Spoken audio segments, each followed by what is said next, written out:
Perpetual rocket engine. Introduction. It has long been known that the sun emits not only photons, but also ions, protons, and electrons. As a result, the sun loses millions of tons of matter annually. The radiated flow of matter was called solar wind. It has even been proposed to use the solar wind to propel itself through interplanetary space using an electronic sail, or e-sail. The idea was never put into practice, and all the details of the device of this sail can be found on the internet. Fortunately, the design and theory are well described in open sources. The main thing is that the design of this e-sail prompted the use of the solar wind, but already in a jet rocket engine. Plasma trap. Yes, the solar wind is essentially a plasma, and since it is a plasma, it can be captured, for example, as the Earth's magnetic field does. In 1960, physicist Robert Bussard was the first to propose using a powerful magnetic field to trap matter in the interstellar medium in the approximation. His magnetic trap had the configuration of a wide funnel directed forward along the ship's velocity vector. Presumably, the diameter of the collecting field should be thousands or tens of thousands of kilometers.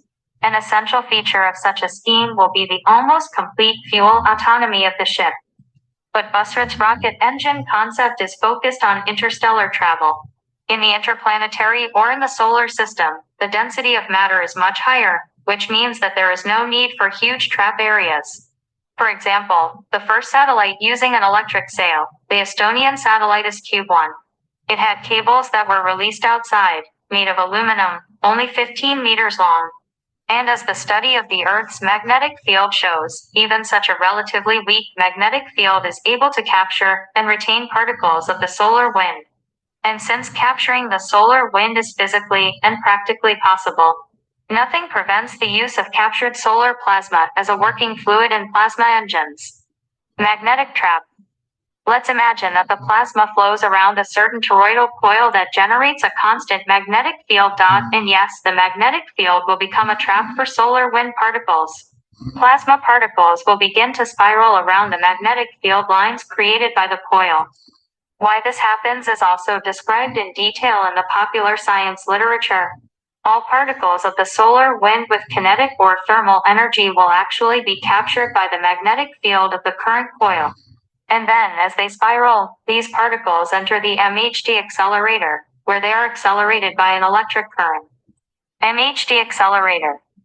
The principle of operation of the MHD accelerator is also described in detail in the scientific literature. In essence, structurally, this is an MHD engine. These are two electrodes located in the field of permanent magnets in which an electric current is applied to the plates or electrodes. The hot gas flow from ions of electrons and protons enters the MHD accelerator, rotating in a spiral around the magnetic field lines of the plasma trap. But their drawback is a massive engine, which is based on magnets. It was proposed to replace them with a coil on which a ferromagnetic wire is wound. As a result, the weight of the engine will be significantly reduced, and the ability to take payloads on board will increase. Proton rocket engine. And then we put everything together. Toroidal plasma particle trap, and the MHD accelerator. But we create magnetic fields shaped like butterfly wings. An external magnetic field traps the plasma or solar wind.